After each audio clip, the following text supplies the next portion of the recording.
Tate, philosophy professor and COO of BlackMuse. BlackMuse. A lot of students tell us, I don't want to learn about AI. And honestly, I understand the hesitation. I think the response is a little like a canary in a coal mine, right? Generations of people, of miners, they carried canaries underground because the birds would respond to dangerous situations before people could. And so when the canary, they showed signs of distress, reacting to their environment, reacting to dangerous situations that they were able to see and the humans couldn't, it was taken as a warning that the conditions had changed. And so when I say that our students' reactions, their resistance towards AI, it's like a canary in a coal mine, I mean that I do see it as a signal, not that AI is wrong or that we should be skeptical of AI, but that we're living through a technological shift that many people are still trying to understand.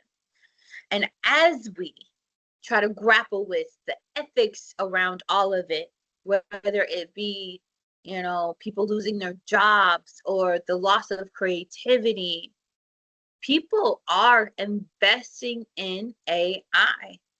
In 2025 alone, $344.7 billion, I believe, was invested in private funds that flowed into artificial intelligence companies around the world. And that marks a 127.5% increase from the previous year.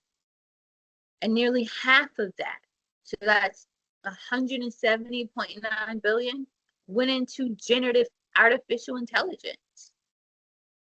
And we can see evidence of this everywhere. I mean, you walk down the street and you see advertisements shaped by AI. You see posters, flyers that look like, okay, AI made that, you scroll down social media and you are going to encounter AI music, AI videos, AI posts, writings, you name it. When it comes to the videos, especially, I think it's a hot topic right now just to talk about AI in the comment section, because everywhere I turn, I see a video and people will be like in the comment section of these videos, is this AI? Did AI create this? And it just shows that we're at the point where the question for a lot of us isn't even, is AI impacting this or that area, or what is its impact? The question is actually, what has been left untouched by AI? That honestly seems like the bigger question, with such huge investment in it and such huge influence of AI in our integration in our regular everyday life. At this point, businesses are integrating AI in their work. Jobs are changing. Industries are changing. The way that people create, communicate, research, and solve problems are changing because of AI. And it's at such a humongous scale that when a student tells me, I don't want to learn about AI, I listen. But I also know something else. Our students, these are underserved students, cannot afford to be left behind by a future they did not choose. Already, they've been left behind when it comes to resources. Already, they've been left behind when it comes to enforcing their basic rights that they should have. They've been left behind when it comes to getting classroom supplies and textbooks.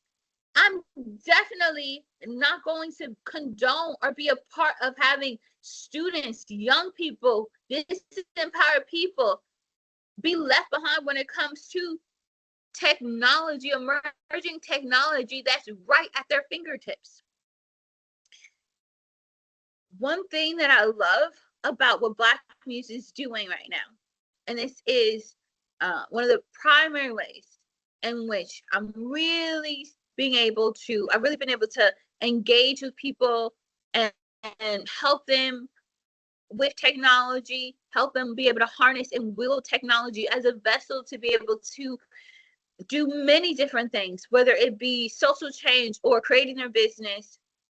One of the things that I really appreciate that BlackMuse does is it's serving learners that are encountering basic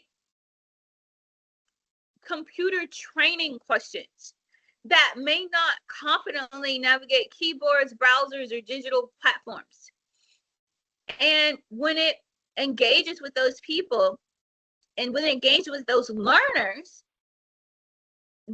we don't immediately ask people to just use AI or virtual reality or augmented reality or any of the other emerging technologies, because we understand that just immediately having people jump into that can feel like asking someone to enter a new world without a map. So we start where people are, and then we open the door. We integrate AI, when we do integrate it, it's through our entrepreneurship classes, workshops, and other learning experiences. And when we introduce virtual reality, oftentimes it'll be through entrepreneurship classes and workshops too, but then also with a lot of career exploration.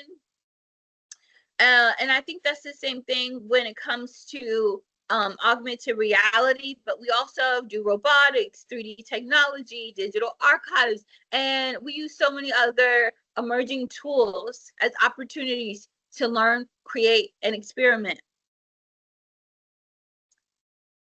And with that being said, I really think that our role has been to make sure that people who may have never had access to these technologies can experience them, understand them, and imagine what they might be able to do with them.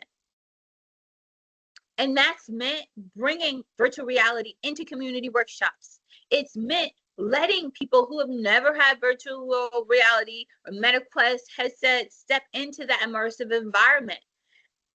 It's also meant connecting entrepreneurship to artificial intelligence so that learners can see how emerging tools might help them develop ideas and create businesses and just solve community problems.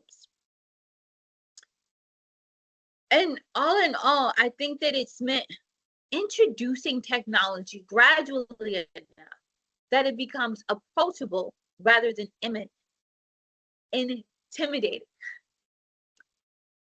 Because access is not simply having the technology sitting in a building.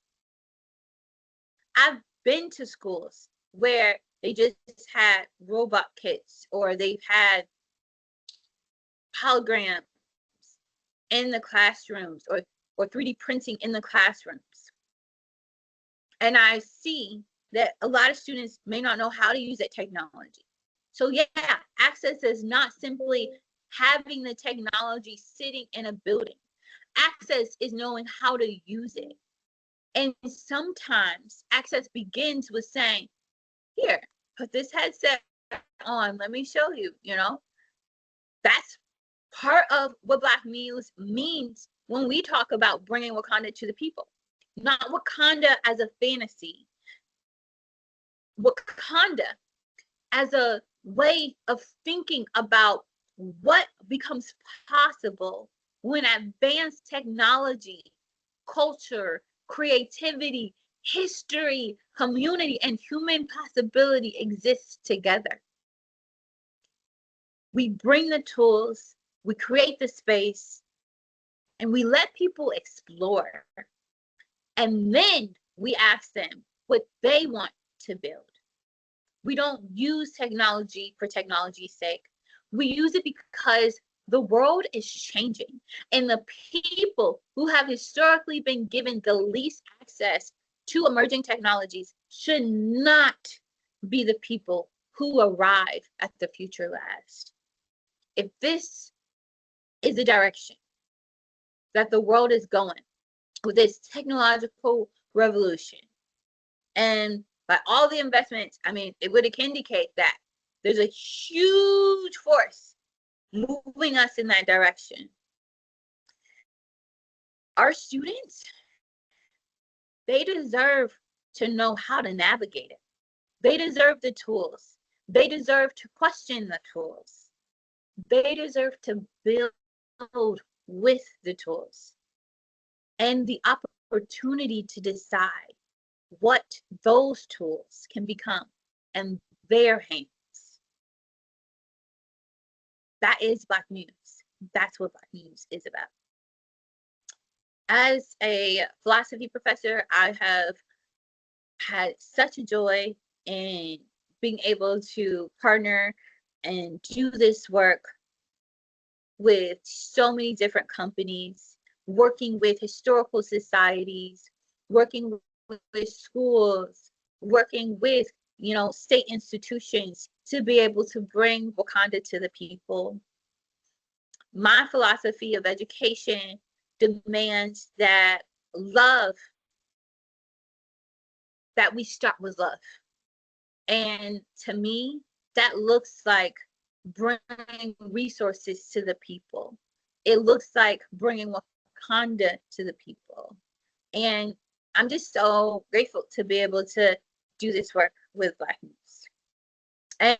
And I'm grateful that, when it comes to BlackMuse and working with students who are saying, hey, I don't want to learn about artificial intelligence, that BlackMuse is providing space for students like that to be able to thrive with or without it. But at the end of the day, the choice will be theirs. They will be equipped with everything that they need to succeed with or without it, and decide what they want to come next.